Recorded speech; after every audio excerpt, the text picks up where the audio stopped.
COVID-19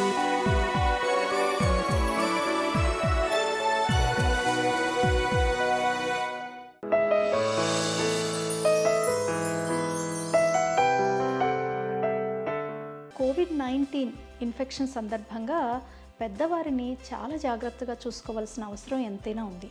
ఎందువల్లంటే పెద్దవారిలో సహజంగానే రోగనిరోధక శక్తి తక్కువగా ఉంటుంది.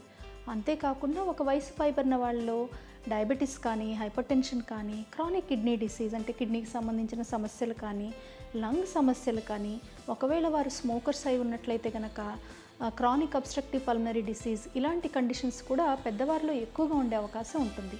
మరి ఇలాంటి నేపథ్యంలో కోవిడ్-19 ఇన్ఫెక్షన్ సోకినప్పుడు సహజంగానే వారి శరీరాలు తట్టుకోలేవు, వారు సివియర్గా సిక్ అయ్యే ప్రమాదం ఉంది. ఇంటెన్సివ్ కేర్ యూనిట్స్లో అలా అడ్మిట్ అవ్వాల్సి వచ్చే సందర్భాలు, చివరికి మరణాలు కూడా సంభవించే సందర్భాలు ఉంటున్నాయి. కాబట్టి పెద్దవారు తీసుకోవలసిన జాగ్రత్తల గురించి ఇప్పుడు చెప్పుకుందాం.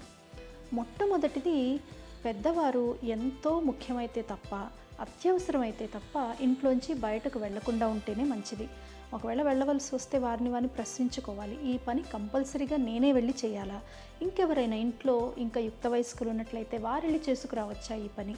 అలాగే చుట్టుపక్కల నైబర్స్ వాళ్ళు సహాయం చేసేవారు ఉంటుంటారు కదా, వారెవరైనా నాకు ఈ సహాయం చేయగలుగుతారా, ఇలా ప్రశ్నించుకొని వీలైనంత వరకు బయటకు వెళ్ళటం అనేది అవాయిడ్ చేయాలి.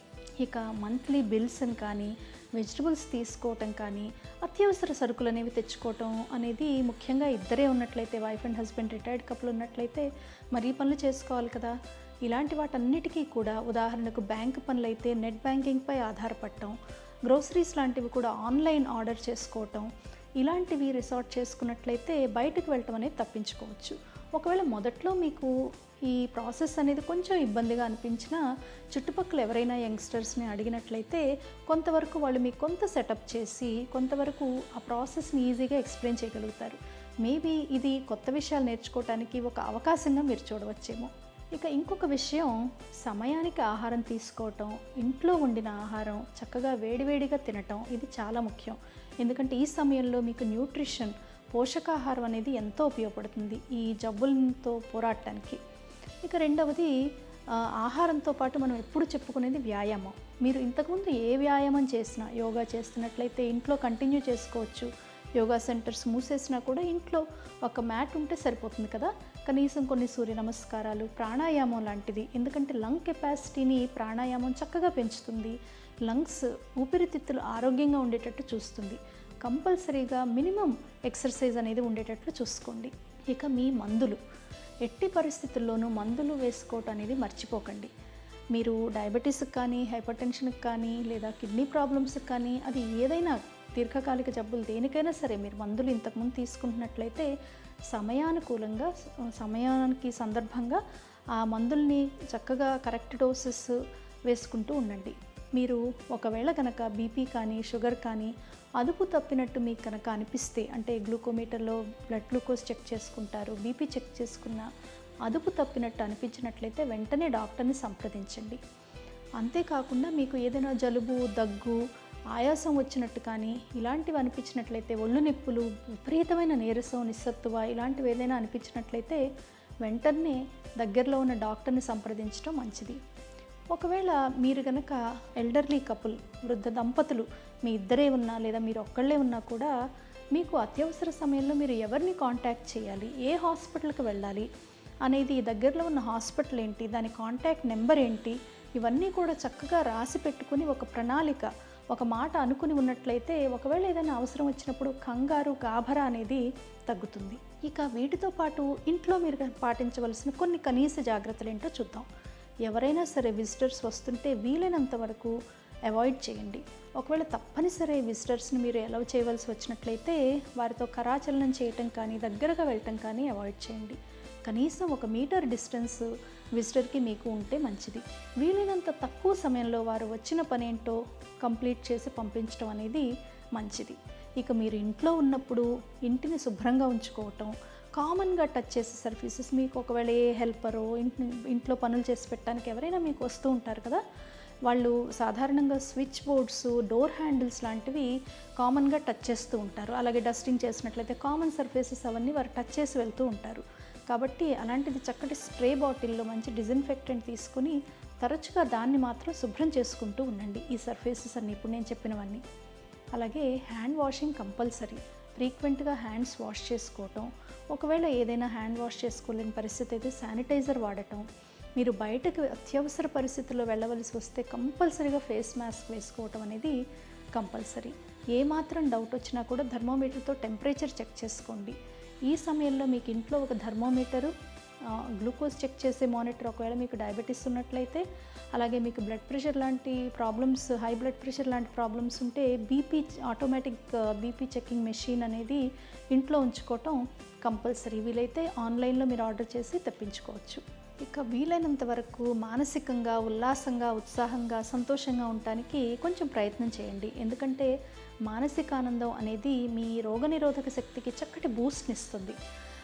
ఈ సందర్భంలో మీరు ఫ్యామిలీతో కానీ, పిల్లలతో కానీ, మనవళ్ళు, మనవరాళ్ళు, లేదంటే మీ తోబుట్టువులు, వీరందరితో మీరు ఫిజికల్గా కలవలేకపోతున్నారు కాబట్టి వీడియో కాల్స్ రూపంలో, ఫోన్ కాల్స్ రూపంలో తరచుగా టచ్లో ఉన్నట్లయితే అటువైపు వారికి, ఇటువైపు వారికి కూడా ఎంతో బలం చేకూర్చినట్టు అవుతుంది.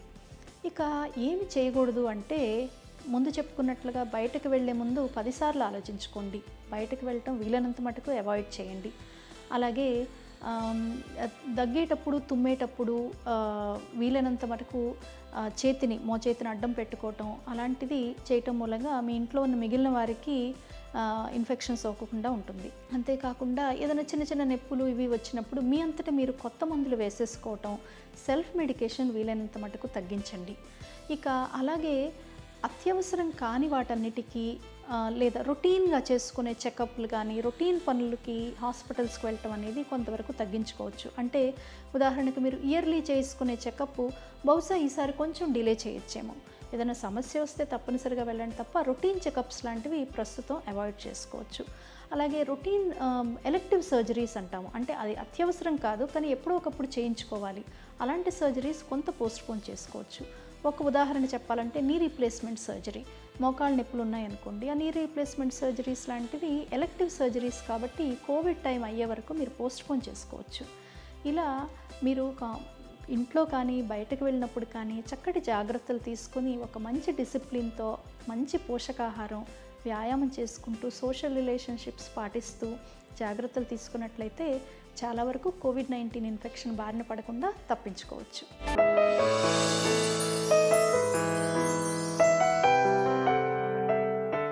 కోవిడ్-19 ఇన్ఫెక్షన్తో బాధపడే వారికి సూపర్ ఇంపోజ్డ్ ఇన్ఫెక్షన్ వచ్చే ప్రమాదం ఉందా అని కొందరు అడుగుతూ ఉన్నారు. ఈ విషయం గురించి చెప్పాలంటే నిజానికి కోవిడ్-19 కాదండి, ఎప్పుడైనా సరే రెస్పిరేటరీ ఇన్ఫెక్షన్స్, రెస్పిరేటరీ ట్రాక్ట్కి వచ్చినప్పుడు, ముఖ్యంగా ఈ వ్యాధిగ్రస్తులు కొంచెం సివియర్గా సిక్ అయినప్పుడు, వాళ్ళు హాస్పిటల్లో అడ్మిట్ అయినప్పుడు, అందులోనూ ఐసీయూలో అడ్మిట్ అయినప్పుడు సూపర్ ఇంపోజ్డ్ ఇన్ఫెక్షన్ వచ్చే రిస్క్ అనేది ఎక్కువగా ఉంటుంది. మనం 1918 పాండమిక్ చూసుకున్నా కూడా, స్పానిష్ ఫ్లూ వచ్చినప్పుడు కూడా ఫ్లూ రావటం అనేది ఒకదారైతే, ఫ్లూ పైన బ్యాక్టీరియల్ న్యూమోనియాస్ వచ్చి దాని కారణంగా ఎంతోమంది చనిపోయారు. అంటే సూపర్ ఇంపోజ్డ్ ఇన్ఫెక్షన్ అనేది వచ్చినప్పుడు మరణాలు అనేవి ఎక్కువ అవుతూ ఉంటాయి, సివియారిటీ ఎక్కువ అవుతుంది, డెత్ టోల్ అనేది ఎక్కువగా ఉంటుంది. సో అలాగే మన స్వైన్ ఫ్లూ వచ్చినప్పుడు కూడా, 2019 స్వైన్ ఫ్లూ వచ్చినప్పుడు కూడా ఫ్లూ రావటం అనేది, వైరల్ న్యూమోనియా ఒక ఎత్తు అయితే, వైరల్ ఇన్ఫెక్షన్ ఒక ఎత్తు అయితే, దానిపైన బ్యాక్టీరియల్ ఇన్ఫెక్షన్స్ రావటం, దీని మూలంగా మనుషులు చనిపోవటం అనేది, సివియర్గా ఐసీయూలో ఉండటం అనేది అలాంటిది జరుగుతుంది. అలాగే కోవిడ్-19 ఇన్ఫెక్షన్ సందర్భంలో కూడా ఎప్పుడైతే ఒకరు తీవ్రంగా సిక్ అవుతారో, హాస్పిటల్లో అడ్మిట్ అవ్వాల్సి రావటం, ఐసీయూలో ఉండవలసి రావటం, అలా ఉండవలసి వచ్చినప్పుడు ఈ సూపర్ ఇంపోజ్డ్ ఇన్ఫెక్షన్స్ యొక్క రిస్క్ పెరుగుతూ ఉంటుంది. సూపర్ ఇంపోజ్డ్ ఇన్ఫెక్షన్స్ అనేవి బ్యాక్టీరియల్ ఇన్ఫెక్షన్స్ కావచ్చు, ఫంగల్ ఇన్ఫెక్షన్స్ కావచ్చు. దీనికి ఒక 2 మాటలు వాడుతూ ఉంటాం, ఒకటి కో ఇన్ఫెక్షన్ అని, ఒకటి సూపర్ ఇన్ఫెక్షన్ అని. కో ఇన్ఫెక్షన్ అంటే మీరు సొసైటీలో మామూలుగా కమ్యూనిటీలో ఉన్నప్పుడే ఒకేసారి 2 ఇన్ఫెక్షన్లు రావచ్చు.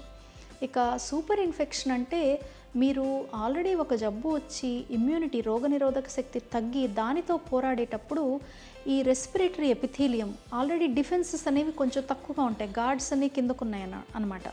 అలాంటి సందర్భంలో బ్యాక్టీరియా అదను చూసుకొని ఆ సిస్టంలోకి ఎంటర్ అవ్వటం, అక్కడ ఇన్ఫెక్షన్ కాజ్ చేయటం అనేది జరుగుతుంది. అలాగే ఫంగల్ ఇన్ఫెక్షన్స్ కూడా ఇదే అండర్లయింగ్ మెథడ్ అనేది ఇదే ఉంటుంది.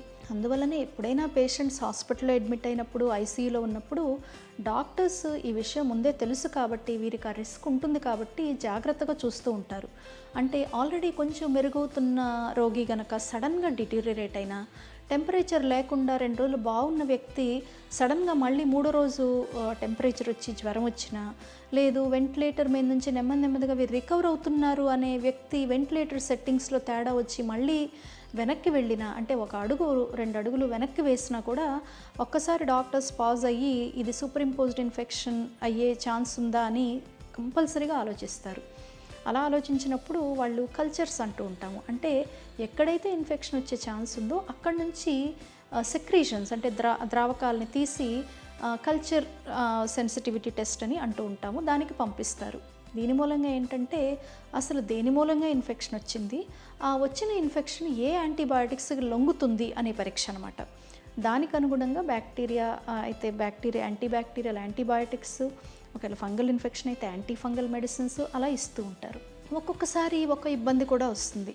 హాస్పిటల్స్లో డ్రగ్ రెసిస్టెంట్ ఆర్గానిజమ్స్ అంటూ ఉంటాము. అంటే ఆల్రెడీ చాలాసార్లు యాంటీబయాటిక్స్కి అవి తట్టుకోవటమే కాకుండా వాటికి లొంగకుండా తయారయ్యే ఆర్గానిజమ్స్ కొన్ని ఉంటుంటాయి. ఒకవేళ ఈ పేషెంట్ కనుక డ్రగ్ రెసిస్టెంట్ ఆర్గానిజమ్స్తో కనుక ఇన్ఫెక్షన్ వచ్చినట్లయితే కొంచెం వీరు ఇబ్బందిలో పడ్డట్టే లెక్క. అంటే బాగా హై అండ్ యాంటీబయాటిక్స్ ఇవ్వవలసి రావటం ఇలాంటివి జరుగుతూ ఉంటుంది. దానికి కూడా సందర్భానుసారంగా డాక్టర్స్ ఏం యాంటీబయాటిక్ ఇవ్వాలన్నది చూసి ఇస్తూ ఉంటారు. ఏది ఏమైనా కానీ ఒక మాటలో చెప్పాలంటే ఎప్పుడైనా సూపర్ ఇన్ఫెక్షన్స్ వచ్చినాయి అంటే మనం పులి మీద పుట్టలాగా అన్నమాట. ఆల్రెడీ ఒక ఇన్ఫెక్షన్తో పోరాడేటప్పుడు ఇంకోటి వచ్చి మన నెత్తి మీద పడ్డట్టు. అలాగని ఐసీయూస్లో కానీ హాస్పిటల్స్లో కానీ ఈ విషయాన్ని డాక్టర్స్ హాస్పిటల్స్ ఎంతో అవేర్గా ఉంటాయి కాబట్టి హ్యాండ్ వాషింగ్ కానీ వెంటిలేటర్లో ఉన్న వారికి కొన్ని ఒక సెట్ ప్రొసీజర్స్ అనేవి ఉంటాయి, ఏ విధంగా చేస్తే ఇన్ఫెక్షన్ ప్రివెంట్ చేసుకోవచ్చు అని. ఇవన్నీ కూడా సాధారణంగా డాక్టర్స్ ఫాలో అవుతూ ఉంటారు. అయినా కూడా ఇన్ఫెక్షన్స్ వచ్చినట్లయితే యాంటీబయాటిక్స్, యాంటీఫంగల్ మెడిసిన్స్ వీటితో ఈ ఇన్ఫెక్షన్స్ని ఎదుర్కోవచ్చు.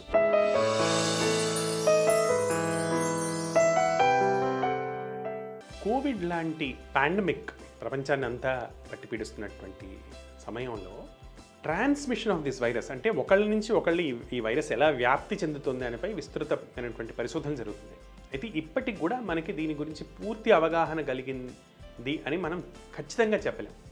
ఇప్పటిదాకా మనకు తెలిసింది ఏంటంటే ప్రాబబ్లీ ఈ వైరస్ సన్నిహితంగా మెలగటం ద్వారా కానీ, ఒకటే గాలి ఒకళ్ళు వదిలినటువంటి గాలిని పీల్చడం ద్వారా కానీ, వాళ్ళు వాడినటువంటి వస్తువుల్ని మనం వాడటం ద్వారా కానీ, వాళ్ళు దగ్గినా తుమ్మినా పడినటువంటి తుంపర్లు ఉన్నటువంటి అనేకమైనటువంటి పదార్థాలని మనం టచ్ చేయటం, ఆ టచ్ చేసిన చేతుల్ని కళ్ళ మీద కానీ, ముక్కు మీద కానీ, నోటి మీద కానీ పెట్టుకోవడం ద్వారా వ్యాప్తి చెందుతుంది అని ఖచ్చితమైన అనుమానాలు ఉన్నాయి. అయితే ఈ డిజీజ్ని ప్రివెంట్ చేయడానికి మనకి డిఫరెంట్ స్ట్రాటజీస్ ఉంటాయి. నార్మల్గా ఏదన్నా డిజీజ్ని ప్రివెంట్ చేయడానికి డిఫరెంట్ స్ట్రాటజీస్ ఉంటాయి. మొదటిది ఎఫెక్టివ్ ప్రివెన్షన్, రెండవది ఎర్లీ డయాగ్నోసిస్, మూడవది ట్రీట్మెంట్, నాలుగవది వ్యాక్సినేషన్. సో 4 అంచెల్లో ఏదన్నా జబ్బుని మనం హ్యాండిల్ చేయగలుగుతాం. అయితే కోవిడ్ విషయానికి వస్తే కనుక మొట్టమొదటి స్టెప్ అంటే ఎఫెక్టివ్ ప్రివెన్షన్.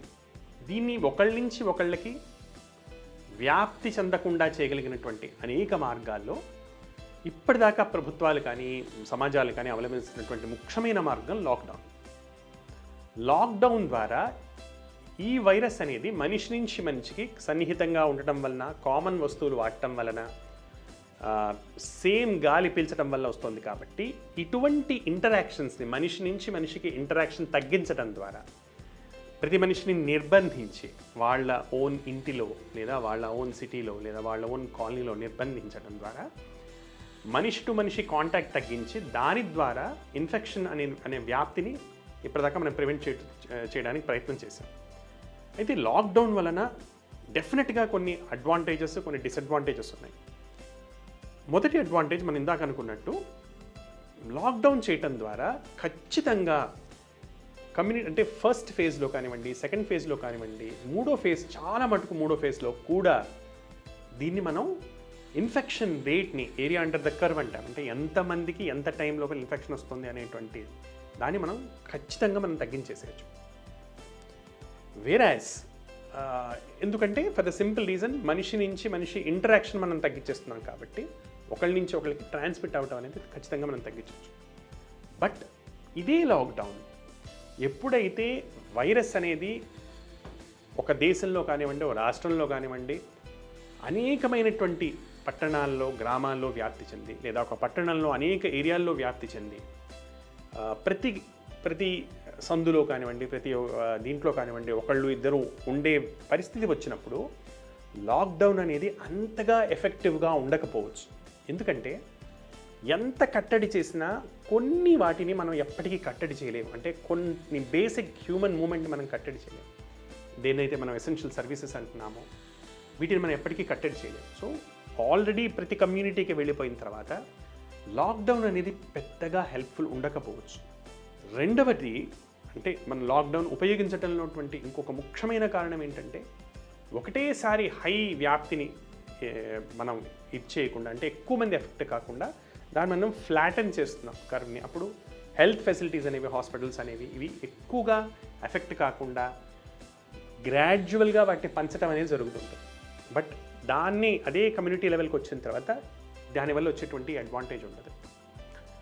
లాక్డౌన్ వలన ఉన్న అనేక డిసడ్వాంటేజెస్లో ఒక డిసడ్వాంటేజ్ ఏంటంటే లాక్డౌన్ అనేది ఓన్లీ మనం ఇంతకుముందు అనుకున్నటువంటి 4 స్టేజెస్ లోపల, అంటే ఎర్లీ ప్రివెన్షన్ లేదా ఎర్లీ డిటెక్షన్, ట్రీట్మెంట్, వ్యాక్సినేషన్, ఈ 4 ఫేజెస్లో ఓన్లీ ఒకటే ఫేజ్నే ఇది అడ్మినిస్టర్ చేస్తుంది. అంటే ఒకటే ఫేజ్కి సంబంధించినటువంటి ప్రక్రియ.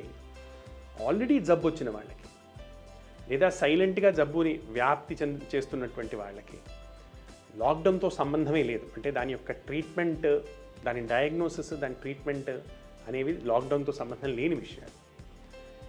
ఒకసారి కమ్యూనిటీలో బాగా స్ప్రెడ్ అయిన తర్వాత వైరస్ యాక్చువల్గా ఎంఫసిస్ అనేవి 2, 3 and 4 మీదకి మనం మళ్లించాల్సి ఉంటుంది. అంటే విస్తృతంగా టెస్ట్ చేసి దాన్ని ఐడెంటిఫై చేయటం, చిన్న చిన్న క్లస్టర్స్ క్రియేట్ చేసి ఆ క్లస్టర్స్ని డిలినేట్ చేయటం, వైరస్ యొక్క వ్యాప్తి ఎంత ఉంది, ఎవరిలో ఉంది అనే అంశాన్ని ఖచ్చితంగా నిర్ధారించడం ద్వారా దాన్ని మనం కట్టడి చేయటం, వైరస్ యొక్క ట్రీట్మెంట్ ప్లస్ దాని వ్యాక్సినేషన్, వీటిని కనుక్కొని జబ్బు వచ్చినటువంటి వ్యక్తులకి సరైనటువంటి ట్రీట్మెంట్ అందించడం, లేదా ట్రీట్మెంట్ లేని సందర్భాల్లో వాళ్ళకు కావాల్సినటువంటి సదుపాయాలు, సపోర్టివ్ మెడికేషన్స్ కానివ్వండి, సపోర్టివ్ ఇన్ఫ్రాస్ట్రక్చర్ కానివ్వండి, అది హాస్పిటల్సే కావచ్చు, గ్రామాల్లో కానివ్వండి, చిన్న పట్టణాల్లో కానివ్వండి, పెద్ద పట్టణాలు, మెట్రోపాలిటన్ సిటీస్లో అనేక రకాలైనటువంటి అవసరాలు ఉన్నటువంటి ప్రదేశాల్లో కూడా health infrastructure develop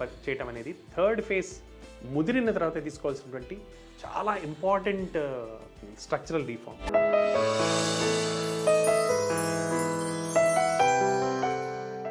COVID-19 infection ఎవరిలో సివియర్గా వచ్చే అవకాశం ఉంది అని చూసినట్లయితే డయాబెటీస్ ఉన్నవారిలోనూ, హై బ్లడ్ ప్రెషర్ ఉన్నవారిలోనూ, గుండె జబ్బులు ఉన్నవారిలోనూ, దీర్ఘకాలికంగా లంగ్కి సంబంధించిన సమస్యలు ఉన్నవారిలోనూ ఈ కోవిడ్-19 ఇన్ఫెక్షన్ సివియర్గా ఉంటుంది అని మనకి తెలిసిన విషయమే. అయితే ముఖ్యంగా ఈరోజు హైపర్ టెన్షన్ గురించి మాట్లాడుకున్నట్లయితే హైపర్ టెన్షన్ ఉన్న వ్యక్తుల్లో హాస్పిటలైజేషన్స్ కానీ, సివియారిటీ కానీ, మరణాలు కానీ ఎక్కువగా ఉన్నాయి అనేది ఇప్పటి వరకు చూసిన కేసెస్ని బట్టి తెలుస్తుంది. ఎందుకు అంటే హైపర్ టెన్షన్ ఉన్న వ్యక్తుల్లో ముందే కొంత గుండె జబ్బు ఉండే అవకాశం ఉండటం మూలంగా, కొంత కార్డియోపల్మనరీ స్ట్రెస్ అనే దాని మూలంగా ఈ మరణాలు ఎక్కువగా ఉండవచ్చు, సివియారిటీ ఎక్కువగా ఉండవచ్చు అనేది ఒక అంశం. అయితే హైపర్ టెన్షన్ ఉన్నవారు ప్రత్యేకంగా ఎలాంటి జాగ్రత్తలు తీసుకోవాలి కోవిడ్-19 సివియారిటీ తగ్గించుకోవటానికి అనేది ఇప్పుడు చూద్దాం. హైపర్ టెన్షన్ ఉన్నవారు కూడా మిగిలిన వారిలాగే మాస్క్ ధరించడం కానీ, బయటకు వెళ్ళినప్పుడు కంపల్సరీగా సోషల్ డిస్టెన్సింగ్ పాటించడం, అంటే క్రౌడెడ్ ప్రదేశాల్లోకి వెళ్లకుండా ఉండటం, కనీసం 6 అడుగుల దూరం 2 వ్యక్తుల మధ్య పాటించడం, ఈ 2 చాలా ముఖ్యమైన అంశాలు. అలాగే మిగిలిన వారిలానే హ్యాండ్ హైజీన్ పాటించడం, ఫ్రీక్వెంట్గా హ్యాండ్స్ వాష్ చేసుకోవటం, శానిటైజర్ ఒకవేళ వాటర్ యాక్సెస్ లేకపోయినట్టయితే శానిటైజర్ యూజ్ చేసుకోవటం, ఇది ఇంకొక ముఖ్య విషయం.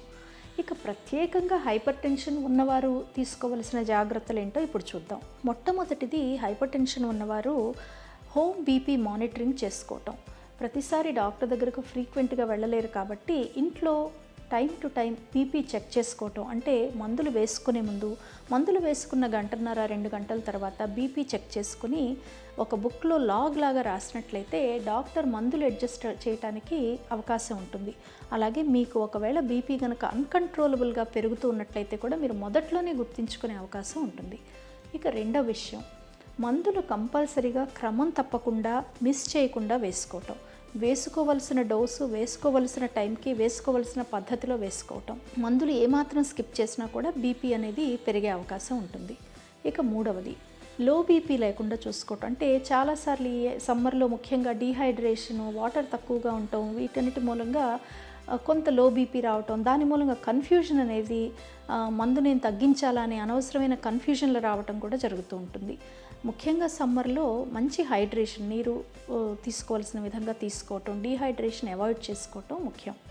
ఇక మిగిలిన జాగ్రత్తలు మనం ఎప్పుడూ చెప్పుకున్నట్లుగానే డాష్ డైట్, అంటే సాల్ట్ తక్కువగా ఉండే ఆహారం తీసుకోవటం హైపర్ టెన్షన్కి ఉపయోగపడుతుంది, బీపీ కంట్రోల్కి అనేది తెలిసిన విషయమే. పూర్తిగా మానేయకపోయినా పికిల్స్ లాంటివి ఎక్కువగా సాల్ట్ ఉండే పదార్థాలు అవాయిడ్ చేసుకుంటే మంచిది.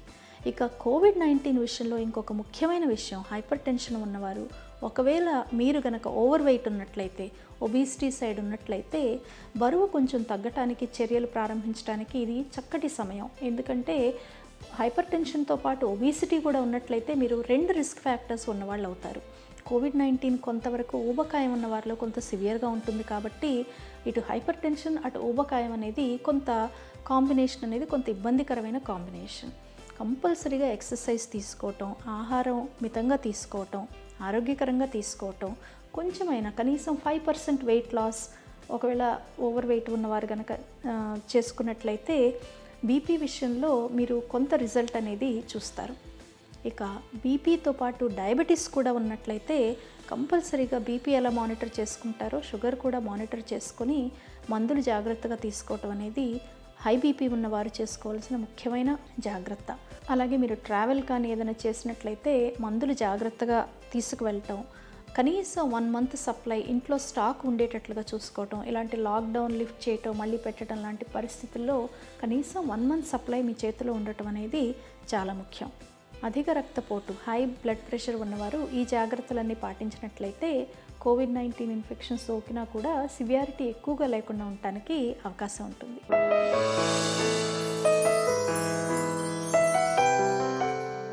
కొందరికి కొన్ని రకాల మందుల గురించి కొంత కాన్ఫ్లిక్ట్, అపోహలు, అనుమానాలు అనేవి ఈ మధ్య తలెత్తినాయి. ఈ ఏస్ ఇన్హిబిటర్స్ కానీ, యాంజియోటెన్సిన్ రిసెప్టర్ బ్లాకర్స్ అనే ఇంకొక రకమైన మందులు కానీ ఇవి వేసుకోవాలా, ఆపాలా, ఆల్రెడీ వేసుకునేవారైతే ఆపాలా, లేదా ఏమైనా బెనిఫిట్స్ ఉంటే కొత్తగా మొదలు పెట్టాలా, ఇలాంటివన్నీ కూడా కొంత డైలమాగా, అలాగే మీడియా రిపోర్ట్స్ కానీ ఇలాంటివి రావటం మూలంగా కొంత అనుమానాలు, కన్ఫ్యూజన్ అనేది జరిగింది. ఈ మందుల విషయంలో ప్రస్తుతం ఏ మార్పులు చేయకుండా ఉంటే మంచిదని ఎన్నో కార్డియాలజీ సొసైటీస్ చెప్తున్నాయి. కాబట్టి డాక్టర్ గారు మారిస్తే తప్ప ఈ మందులు మీ అంతటా మీరు మానేయటం కానీ, డోసెస్ తగ్గించడం కానీ చేయకుండా ఉంటే మంచిది.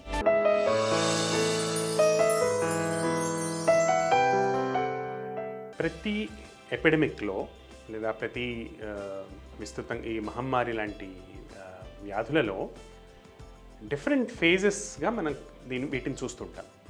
డిఫరెంట్ ఫేజెస్ ఉంటాయి వీటికి. మొదటి ఫేజ్లో ఎప్పుడు కూడా ఈ ఎపిడమిక్స్ అనేవి లేదా పాండమిక్స్ అనేవి ఒక పర్టికులర్ ఏరియాలో ఎక్కడైతే ఇన్ఫెక్షన్ వచ్చిందో అక్కడికి వెళ్ళి ట్రావెల్ చేసిన వచ్చే వాళ్ళ నుంచి వస్తుంటుంది. ఇది ఫస్ట్ ఫేజ్లో మనం చూస్తాం. సెకండ్ ఫేజ్లో ఏంటంటే ఈ ట్రావెల్ హిస్టరీ లేని వాళ్ళల్లో కూడా, అంటే అక్కడికి వెళ్ళని వాళ్ళకపోయినా కానీ అక్కడికి వెళ్ళి వచ్చిన వాళ్ళ చుట్టుపక్కల బంధువులు, అంటే వాళ్ళతో ఎవరైతే క్లోజ్గా మెదిలారో వాళ్ళ నుంచి ఇన్ఫెక్షన్ చూస్తుంటాం, లేదా వాళ్ళలో మనం ఇన్ఫెక్షన్ చూస్తుంటాం. క్లోజ్ కాంటాక్ట్స్లో వచ్చే ఇన్ఫెక్షన్ సెకండ్ ఫేజ్లో ఉంటుంది. ఈ ఫేజ్ కూడా దాటి కనుక వ్యాధి ఇంకా ప్రబలితే అప్పుడు వచ్చేది కమ్యూనిటీ ట్రాన్స్మిషన్ అంటాం. కమ్యూనిటీ ట్రాన్స్మిషన్ అంటే ఏ వ్యక్తి ఎక్కడికి వెళ్ళలేదో, ఫర్ ఎగ్జాంపుల్ ఇప్పుడు మనం కరోనా వైరస్ గురించి మాట్లాడుకుంటే కనుక వుహాన్ కానివ్వండి, అమెరికా కానివ్వండి, ఇటలీ కానివ్వండి, దుబాయ్ కానివ్వండి, ఇరాన్ కానివ్వండి, మొదటి ఫేజ్లో ఇటువంటి కంట్రీస్లో ఎక్కువగా ఉంది. సో సెకండ్ ఫేజ్లో ఈ దేశాలకి వెళ్ళి తిరిగి వచ్చి వాళ్ళ ఇంటి మెంబర్స్కి, వాళ్ళతో సన్నిహితంగా మెలిగిన వాళ్ళతో ఎక్కువగా ఉండేది. ఇప్పుడు అసలు ఎక్కడికి వెళ్ళని వాళ్ళు, కేవలం ఇంట్లోనే ఉన్నటువంటి వాళ్ళు, ఇటువంటి వాళ్ళ ఫ్యామిలీ మెంబర్స్ కూడా ఎవరు విదేశాలకి, ఈ ఏరియాస్కి ట్రావెల్ చేయని వాళ్ళు, వీళ్ళల్లో కూడా ఎప్పుడైతే మనం కేసెస్ చూడటం మొదలెడతామో అప్పుడు మనకి కమ్యూనిటీ ట్రాన్స్మిషన్ అనేది స్టార్ట్ అయింది అని దాని అర్థం. ఇప్పుడు మనం ప్రస్తుతం ఇదే దశలో ఉన్నాం. ఈ దశ దాటితే కనుక వచ్చే నెక్స్ట్ దశలో ఏంటంటే ఎపిడమిక్ ప్రపోర్షన్స్ అంటాం. అంటే ఇక అది ఇది వీళ్ళు వాళ్ళు అని లేకుండా అందరిలో అన్ని చోట్ల కనపడుతుంది. జనరల్గా కమ్యూనిటీ ట్రాన్స్మిషన్ జరగాలంటే దీనికి బేసిస్ ఏంటంటే ఎలా జరుగుతుంది అని మనం కనుక ఆలోచిస్తే 2 ఫ్యాక్టర్స్ మనం గుర్తించాల్సి ఉంటుంది. ఒకటి ఇన్ఫెక్టివిటీ రేట్ అంటాం, RO అంటాం. అంటే ఈ వైరస్కి ఒకళ్ళ నుంచి ఒకళ్ళకి పాకేటువంటి గుణం ఎంత ఉంటుంది అనే విషయంకి వస్తే కనుక RO అనేది దీనికి 2.3గా మనం ఎస్టిమేట్ చేస్తున్నాం. ఇది స్వైన్ ఫ్లూ కంటే ఎక్కువ, టీబీ కంటే తక్కువ. ఇది ఒక అంశమైతే, సెకండరీ ఇన్ఫెక్టివిటీ రేట్ అంటే ఒక వ్యక్తికి, ఇంట్లో ఉన్న ఒక వ్యక్తికి కనుక ఇన్ఫెక్షన్ వస్తే ఈ వ్యక్తి ద్వారా ఎంతమందికి పక్క వాళ్ళకి ఇన్ఫెక్షన్ వస్తుందనేటువంటి అధ్యయనాలు ఏవైతే చేయబడ్డాయో వాటిలో తెలియని అంశం ఏంటంటే వివిధ దేశాల్లో, వివిధ భౌగోళిక ప్రదేశాల్లో, వివిధ వాతావరణాల్లో దీని ట్రాన్స్మిషన్ 5% నుంచి 15% వరకు ఉంది. అంటే 100 మందికి కనుక ఇన్ఫెక్షన్ వచ్చి ఉంటే వాళ్లతో కలిసి ఉన్న వాళ్ళలో 5 మంది నుంచి 15 మంది దాకా ఇన్ఫెక్షన్ వస్తుంది. దీన్ని మనం సెకండరీ అంటే క్లోజ్ కాంటాక్ట్స్ నుంచి వచ్చే ట్రాన్స్మిషన్గా మనం భావించవచ్చు. ఇంకొక ఆసక్తికరమైన విషయం ఏంటంటే ఈ ట్రాన్స్మిషన్ ప్రాబబ్లీ రిపీటెడ్గా ఎక్స్పోజర్ జరగడం వల్ల, అంటే మళ్ళీ సదరు వ్యక్తితోటి ఎవరికైతే ఇన్ఫెక్షన్ ఉందో వాళ్ళతో మళ్ళీ ఎటువంటి ప్రొటెక్షన్ లేకుండా వాళ్ళతో మళ్ళీ సన్నిహితంగా మెలగటం వలన వచ్చే అవకాశాలు ఎక్కువ ఉన్నాయని కొన్ని అధ్యయనాలు చెప్తుంది. అయితే ఇక్కడ ఒక్క అంశం ఏంటంటే ఇప్పటికి కూడా ఈ వ్యాధి మొదలై 4-5 నెలలు గడిచినప్పటికీ మనకి ఈ వ్యాధి గురించిన సంపూర్ణ అవగాహన మనకి లేదు. చాలా మటుకు మనం ఒకళ్ళ నుంచి ఒకళ్ళకి ట్రాన్స్మిట్ అవుతుంది, గాలి ద్వారా ట్రాన్స్మిట్ అవుతుందేమో అన్న అనుమానం స్ట్రాంగ్గా ఉంది తప్పించి ఇంకేదైనా మెకానిజమ్స్ ఉన్నాయా అనే విషయం ఇంకా తేలవలసింది. అయితే ఇప్పటిదాకా మనం చూసిన విషయం ఏంటి, కమ్యూనిటీ ట్రాన్స్మిషన్ ఎక్కడ మనకి ఎక్కువ కనపడుతుంది, ఎటువంటి సిచ్యువేషన్లు ఎక్కువ కనపడుతుంది అంటే డిఫరెంట్ సిచ్యువేషన్స్ మనకి దీనికి అనువుగా కనబడుతున్నాయి. భారతదేశంలో జరిగిన ఘటనల ఆధారంగా మనం తీసుకుంటే కనుక మొదట చెప్పుకోవాల్సినటువంటిది రిలీజియస్ కాంగ్రిగేషన్స్. ఏదన్నా ఒక మతపరమైనటువంటి యాక్టివిటీ కోసం చాలామంది చిన్న ఇరుకున్న స్థలాల్లో ఎక్కువ మంది గుమికోటి ఒకళ్ళ పక్కన ఒకళ్ళు పడుకొని సమానమైనటువంటి దాంట్లో నుంచి భోజనాలు చేసి సమానమైన ఒకటే అయినటువంటి నీళ్ళతో చేతులు కడుక్కొని మొహాలు కడుక్కొని కామన్ వస్తువులు వాడటం వల్ల, కామన్ ఎయిర్ బ్రీత్ చేయడం వల్ల, ఆ గాలి ఎక్కువ సర్క్యులేషన్ లేకపోవడం వల్ల ఇది ఎక్కువగా వచ్చింది. ఇది మనం ఢిల్లీలో జరిగిన హర్కత్ నుంచి వచ్చిన అనేకమైన వేల కేసెస్లో జరిగినటువంటి అంశం. ఇది మొదటి కమ్యూనిటీ ట్రాన్స్మిషన్ లెవెల్లో జరిగింది. రెండోది ముంబైలో ధరవి అనే స్లమ్ ఏరియాలో ఎక్కడైతే చాలామంది గుమిగూడి ఉంటారో, అపరిశుభ్రత చాలా ఎక్కువగా ఉంటుందో, ఒకే చిన్న స్లమ్లో ఒకే గదిలో 10 మంది అంతకంటే ఎక్కువ మంది ఎక్కువైతే ఎక్కువ గుమికూడి ఉంటున్నారో, ఎక్కడైతే ఆహారం యొక్క వాళ్ళ న్యూట్రిషనల్ స్టేటస్ అనేది తక్కువగా ఉంటుందో ఇటువంటి స్లమ్ ఏరియాస్లో చాలా ఎక్స్ప్లోజివ్గా ఈ కేసెస్ చూడటం అనేది జరుగుతుంది.